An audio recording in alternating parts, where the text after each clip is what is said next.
Will the Rohingya ever return to Myanmar? In 2017, the world watched as hundreds of thousands fled genocide, seeking safety in neighbouring Bangladesh. However, almost a decade later, pressure is mounting for them to return, despite the ongoing conflict in their home country. But is a return really possible? And what, in fact, would it look like? Hello and welcome. My name is James Ker-Lindsay, and here I take an informed look at international relations, conflict and security. The return of displaced populations is one of the most critical and complex issues in post-conflict situations.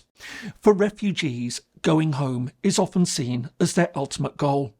In addition to allowing them to return to their homes and ancestral lands, it restores their dignity and enables them to plan for the future. But while the principle of return is certainly vital, it's rarely simple. The UNHCR, the United Nations Agency for Refugees, emphasises that displaced people should only go back when they voluntarily choose to do so. Forced returns are unacceptable. However, this situation often creates tensions with wider international repercussions. Although host countries are often keen to see the refugees return home as soon as possible, the countries from which they fled are often hesitant to accept them back or will refuse to do so altogether, especially if they belong to persecuted minorities. As a result, returns can take decades to happen or may never even happen at all. A good example is the Rohingya. Having been forced from Myanmar, also known as Burma, almost a decade ago, they remain holed up in camps in neighbouring Bangladesh. But as their situation becomes increasingly desperate and pressure grows for them to return, there's little sign that they will in fact be able to go back to their homes, especially as Myanmar is still marred in a civil war. The question then is what will happen to them? The Rohingya are a Muslim minority, mainly from Rakhine State in western Myanmar, near the border with Bangladesh. Ethnically different from the majority Buddhist Burmese population, they instead share cultural and linguistic links with the Chittagonian people of southern Bangladesh. But while their language is closely related to Bengali, it has its own distinct script and vocabulary, influenced by Burmese, Arabic and Urdu. At their peak, there were an estimated 1.3 to 1.5 million Rohingya living in Myanmar. Today, fewer than 600,000 remain there, mostly confined to camps or heavily restricted areas. Instead, the largest Rohingya population is now found in Bangladesh, where roughly 1 million live in refugee camps, the largest of which, Cox's Bazar, is the largest such settlement in the world. In addition, smaller Rohingya communities are also found in Malaysia, India, Indonesia, Saudi Arabia and other parts of the Middle East and Southeast Asia. The Rohingya trace their roots back many centuries.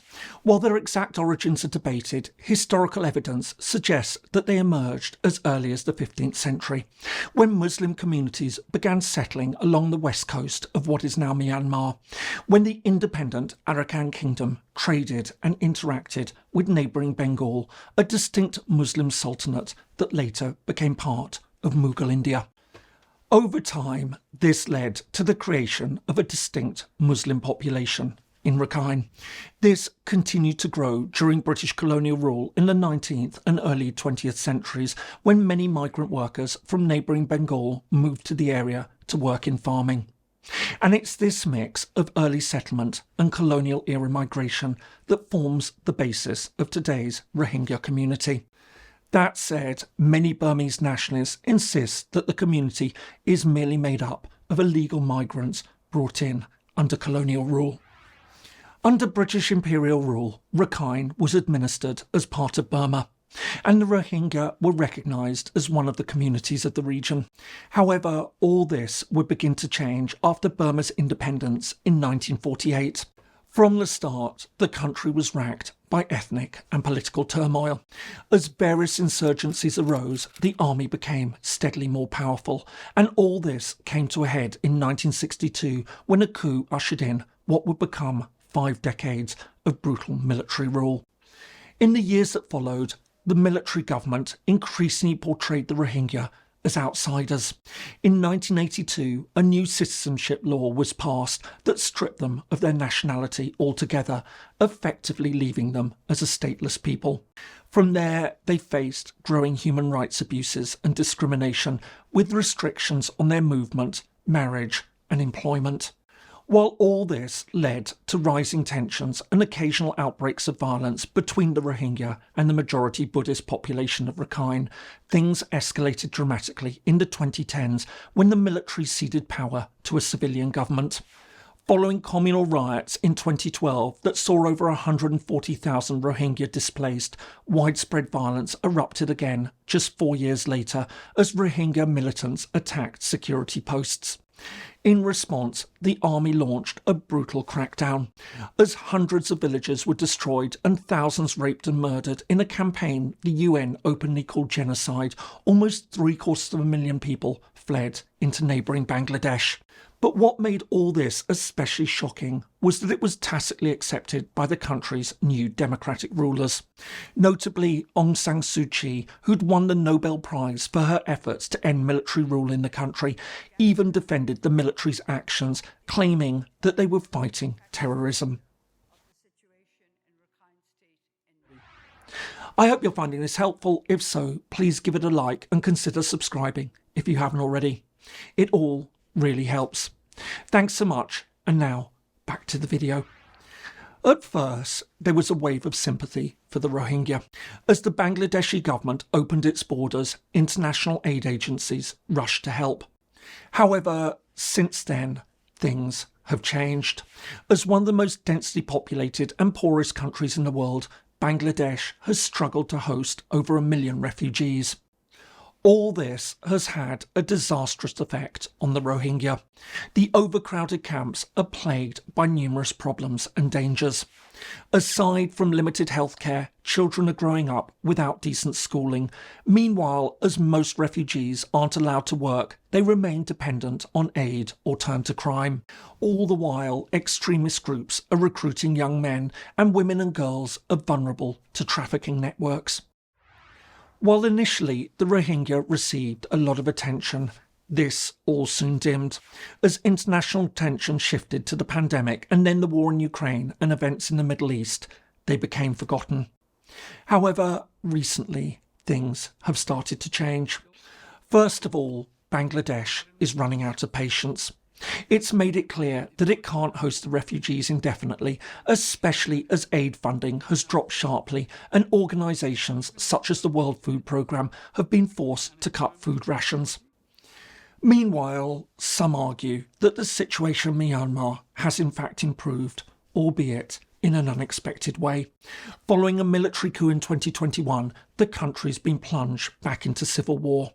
Paradoxically, this, in fact, may make returns easier. As the central regime's authority has been weakened, including in Rakhine, there's less chance of oppression, or so they argue. But perhaps most crucially, the international context is now very different. In addition to Bangladesh, other regional actors have also been pressing for stability. Most crucially, China has taken an active role. In addition to having good relations with Bangladesh and the Burmese generals, it's established an economic corridor to the Bay of Bengal that runs across Myanmar.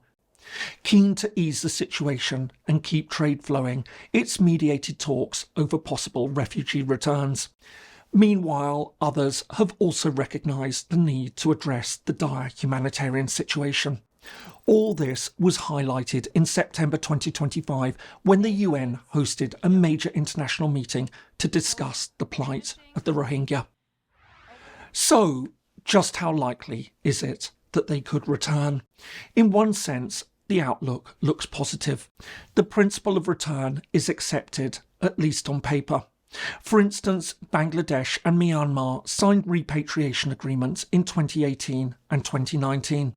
And although no large-scale returns have occurred as yet, pressure is mounting from all sides.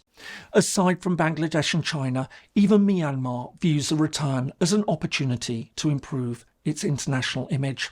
In this regard, there's a growing sense that some limited returns may yet be possible, perhaps as carefully managed pilot projects. The problem is that while this would play well for the cameras, many fear that it won't lead to large-scale returns, let alone full reintegration. But ultimately, the biggest obstacle to return may well be the Rohingya themselves. Although some argue that the situation in Myanmar is certainly less dangerous, the refugees aren't convinced. While the military government has been pushed back in many places, it hasn't been defeated. As well as still carrying out airstrikes in Rakhine, including an attack on a school in September that killed 19 students, it may still make a comeback to the area. But even if it doesn't, experience shows that civilian-led administrations haven't protected the community. Despite the atrocious conditions in Bangladesh, without a guarantee of citizenship and civil rights, let alone physical security, many Rohingya fear for their safety if they do ever return to Myanmar. Ultimately, the question of the Rohingya highlights the challenge facing refugees. On paper, the solution seems clear.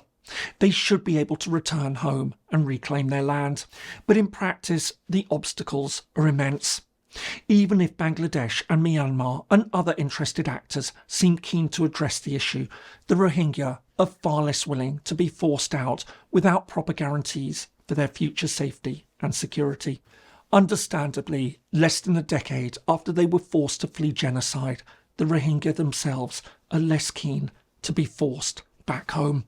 I hope you found that useful. If so, here are some more videos that you might find helpful. Thanks so much for watching, and I look forward to seeing you in the next video.